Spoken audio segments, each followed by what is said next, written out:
Hello. Today I am reviewing the LEGO Monkey Kids Celestial Pagoda set.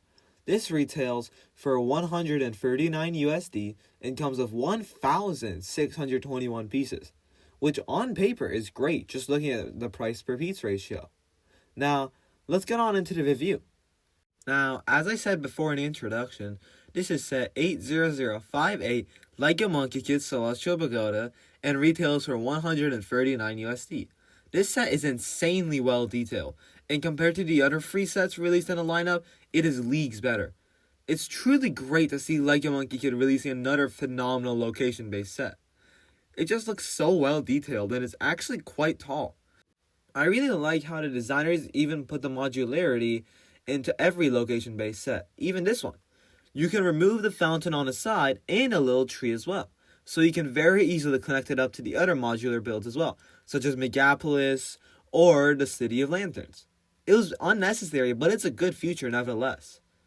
Every part of this build is so well detailed, and I especially like how they didn't just use a staircase piece we already have and decided to instead make it manually. I especially like the inclusion of these 1x3 inverted slope pieces in trans light blue. It just works so perfectly and makes the build truly pop out. There are some very intricate building techniques used so they can make the windows be put on sideways, and it's actually quite impressive.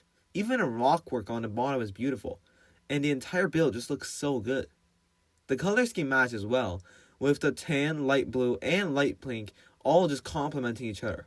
I also like how they even included cloud elements in it too, to show that the pagoda is some massive towering structure, even though it's actually shrunken to fit into Li Jing's plans.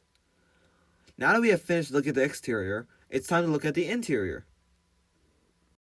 But before I do that, I have to ask you to please subscribe to my YouTube channel. My goal is to get 500 subscribers by the end of the year, and I would highly appreciate it if you do subscribe. Every subscriber does matter to me, and let's go back into the video. Now, this is one of those sets. One of those sets that look good on the exterior, but its interior looks even better. Every floor is so well decorated and was specifically designed to be able to play with. There are small parts that I wish could have more functions, such as making it so that when MK reaches the top of the pagoda and gets the final stone, like 1 or 2 floors break apart to simulate him coming out of the pagoda. Similar to how the new One Piece sets had Arlong Park break apart when Luffy punched the top of the pagoda. At least in a similar style to that at least. Let's start looking at the first floor, since each floor has a different aesthetic. This first floor is supposed to be like a prison, which doesn't make sense since the entire pagoda is supposed to be a prison. But it's good for being able to play with the set. It's a prison door, not much else to say about it, but they also include some weapons for MK and his friends to use to escape. The next floor is hands down the best floor. It has 2 doors that if you open up, you can see some stickers. One of them is representing Monkey King's legendary rebellion against the Jade Emperor, and the other is representing the 4 Heavenly Kings, I'm assuming. What are they doing? I genuinely don't know, but hey, it looks cool. I really like this floor the most because it really represents the pagoda we saw in the show. A large place with just a lot of doors leading to random other locations. Closing it up, you can see 2 of the exclusive 100-eye demon tiles quietly watching over MK and his friends, watching every step. There are 11 total in a set. Try finding them all. This floor also has a play feature, a simple one, but it is still a feature. You can just remove this 2x2 round brick and the floor falls. Super simple play feature, nothing we haven't seen before in many other sets, but it's good to add. This is also the floor that the door we saw in the exterior opens to. Now that we have finished up on this floor, let's go on to the next one. This floor is arguably the most basic. It's still not bad. It's just the other floors are just better. It has a door on the floor because in the actual pagoda, the door were everywhere. From the walls to the roof and, well, the floor. It has barely enough space for 2 vases at the side and 2 eyes secretly watching. There's not much else to say about this floor, so let's just go on into the next one. This floor is actually pretty good. It's supposed to be a mini library, I'm assuming. You can take out some of the scrolls from the bookshelf, and sadly they don't have any stickers or any printing, but I don't think it needed any. It also has a spot for you able to write the next chapter in your adventure, and it's utilizing stickers for all of these, unfortunately. There's no prints. This floor is kind of 2 floors since you can go onto the patio to the outside, which surrounds literally the entire floor. It doesn't have any play features, sadly, and I would wish that there was some. Again, maybe break the floors a bit, or at minimum do something simple. The next floor is really small, so there's not too much to talk about.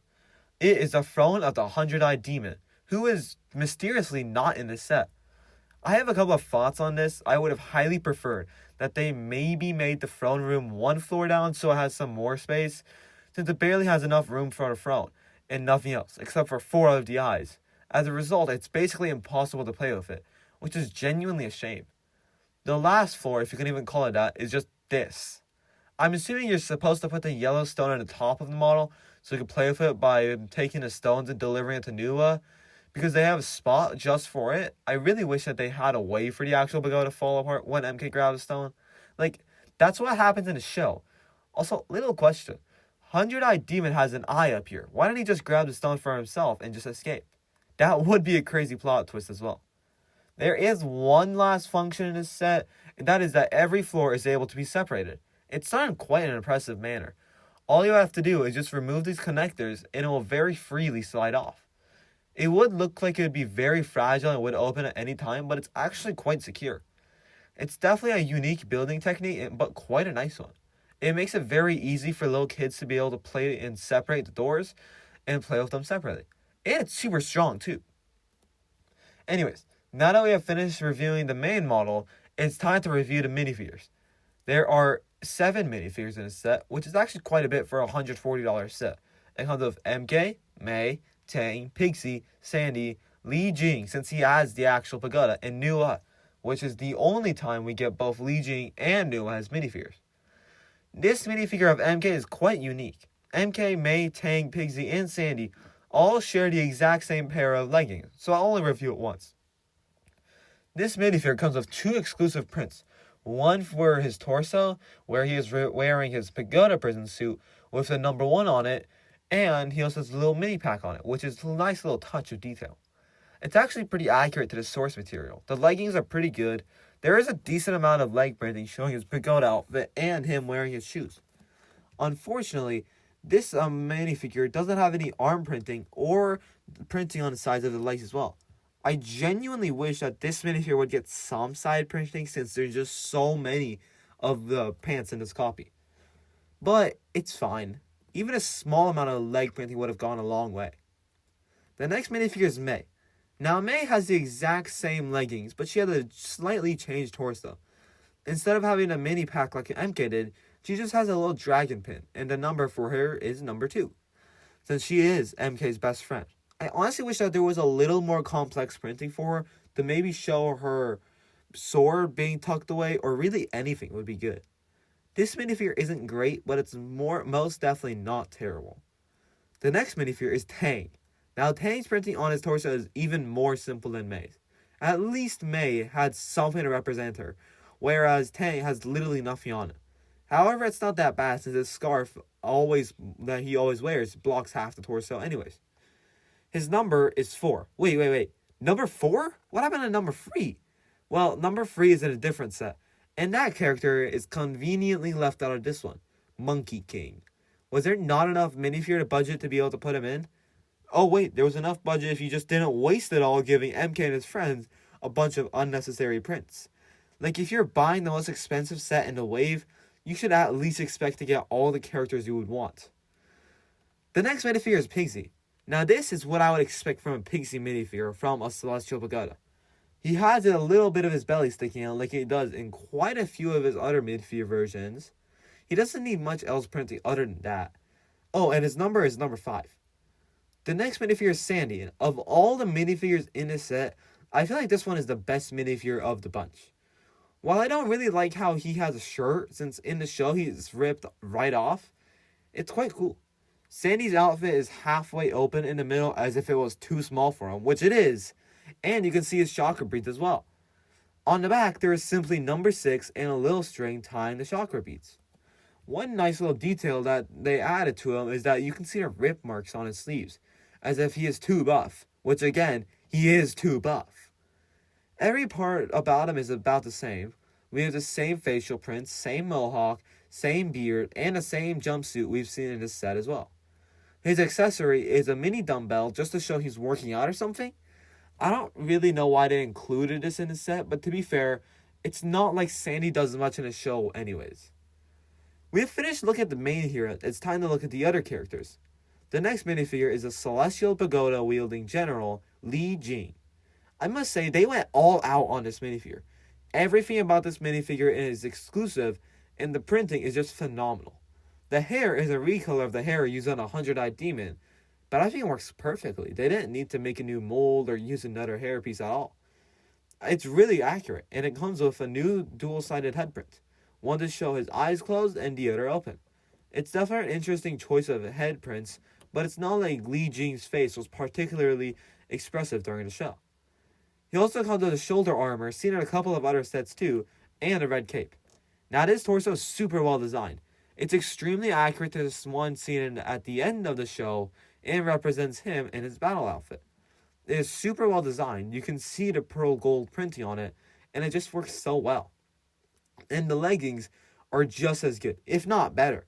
It has some great printing, and most minifigures I have seen, when they get different colored printing on their legs, it doesn't look quite right, but this one looks perfectly good. This minifigure doesn't have arm printing or side of the leg printing, but I feel like that's fine. It doesn't honestly need it. But arm printing would have been kind of useful at least. His accessory is a mini celestial pagoda, since he holds it in his hand in the shell, which is pretty cool.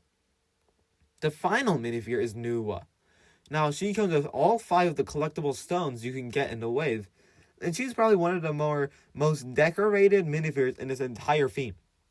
She comes with a new hairpiece, which works fine in terms of accuracy, but it does leave some to be desired of. She also comes with a new dual-sided headpiece, one showing her with her crown and smiling with her teeth showing, whereas the other is a little bit more generic. She also comes with the same shoulder armor they actually originated in Ninjago for Crystallized, but we also get one here. Her torso is super well designed. It's extremely accurate to the show. Unfortunately, the back printing is completely covered due to the stones, so it's quite hard to show. The leg printing, however, is by far the best. This piece originated from Ninjago as well, but it also has some exclusive printing.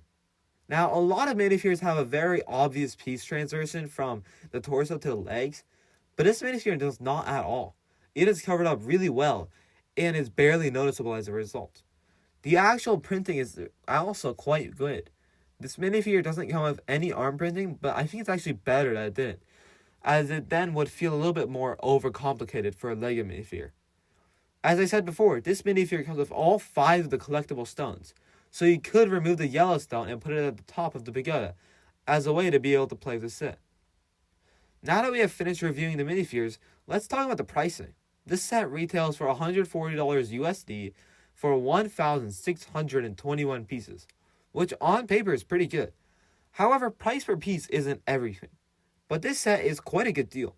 For $140, you get a pretty tall and really beautiful pagoda and 8 unique minifigures. Sorry, never mind. 7 unique minifigures. Now, I would have loved to be 130 or even 120, yes. But am I complaining? No. I would have to rate it a solid 8.3 out of 10. Purely because I feel like it could have used some of its space a little bit more efficiently, and some of the play features were quite generic. And now, we have finished up with today's review of 80058 LEGO Monkie Gets Celestial Pagoda. I hope you have enjoyed this video, and once again, if you have made it this far, please make sure to subscribe to my YouTube channel. It genuinely means a lot to me, and subscribing shows that people watch my videos and hopefully take something away from it and enjoy it. That is all for this video. Goodbye.